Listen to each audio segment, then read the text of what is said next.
For a lot of guys, a specklebelly is definitely at the top of their bucket list of birds they want to shoot. They can be tough to hunt, but their numbers and popularity seem to increase every single year. And a couple years ago, we kicked off the early specklebelly season down in Arkansas with our buddy Jordan Davenport of Ducksman Outfitters.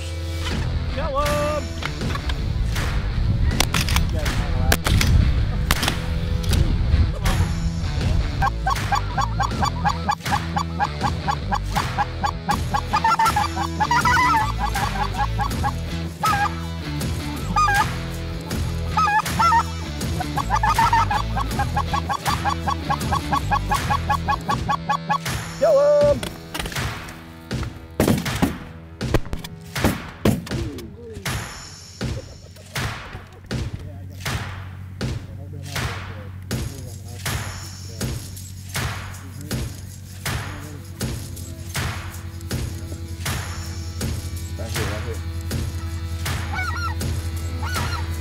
Probably you're coming in the blind, isn't it? Feeling weird.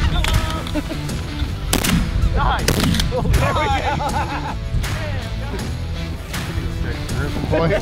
That was pretty. Wow, he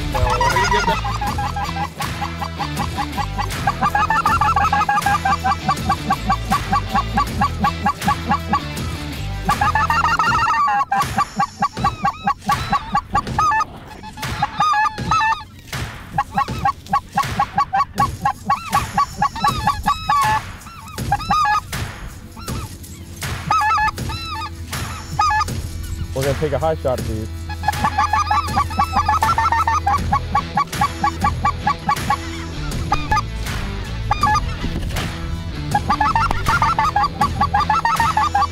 Are you fucking serious? Someone on that side called us out and come over here.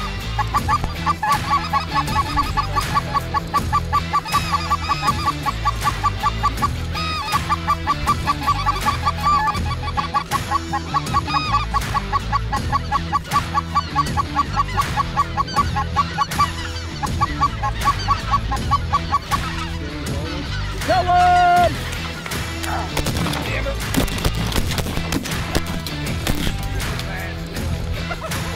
How's that far away?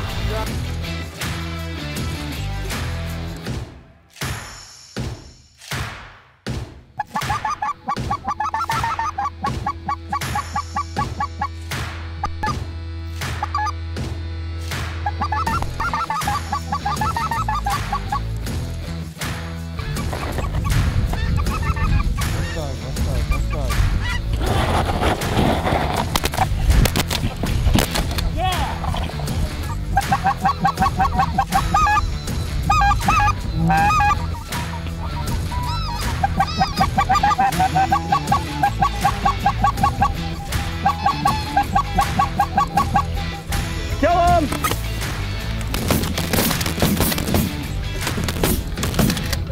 Oh! Kept saying, I was like, what's this one got front? I never heard him say anything. And I thought he was still looking at the single straight up, and I was like, what about these out front?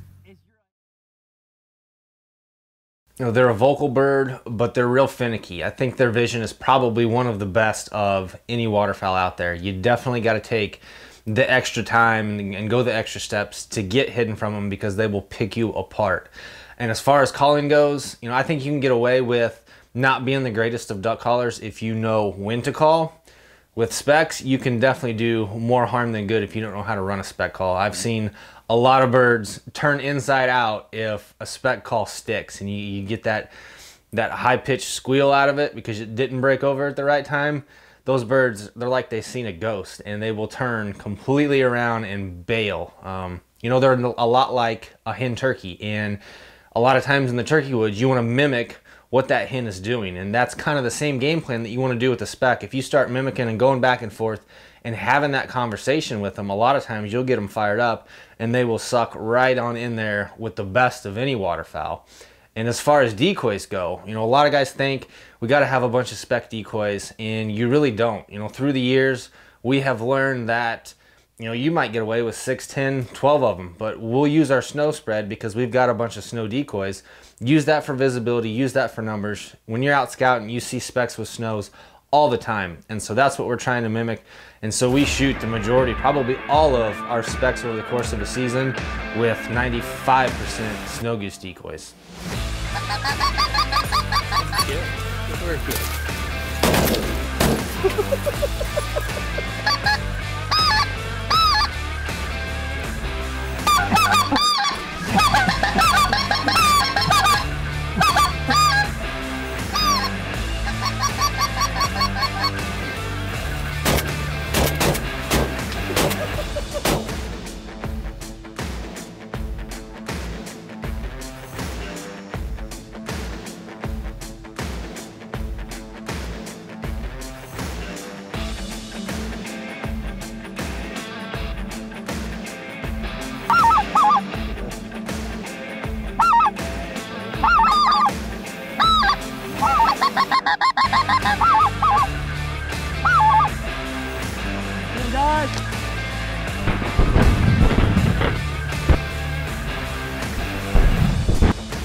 One dude is fucking scared of this guy.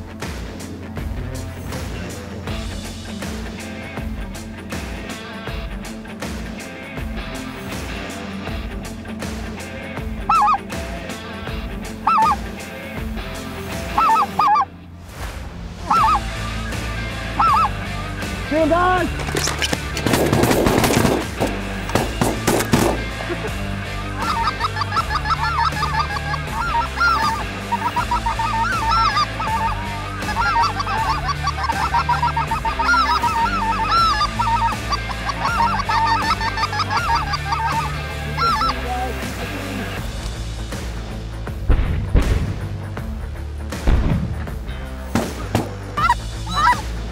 Shoot them three, guys.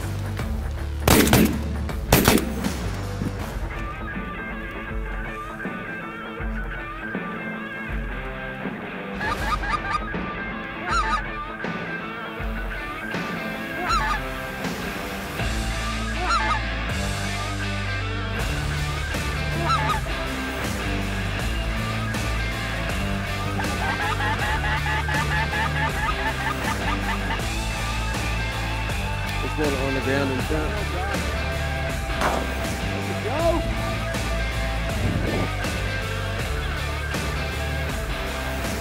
Oh, they're a blast to hunt, and for many of us, especially here in the former Canada Goose Mecca of Southern Illinois, they're about all we've got come end of duck season into January. Their numbers are ever increasing, and a lot of guys are selling. You know, they're giving up hope on the Canada Goose numbers down here and getting rid of those decoys, picking up specks, and that's what they're chasing those last 3-4 weeks of the season. They're great table fare. They're a lot of fun to hunt. You don't need a ton of speck decoys. Use your snow goose decoys for your visibility and for your numbers. Go out there, practice your calling, and you'll have some success this year.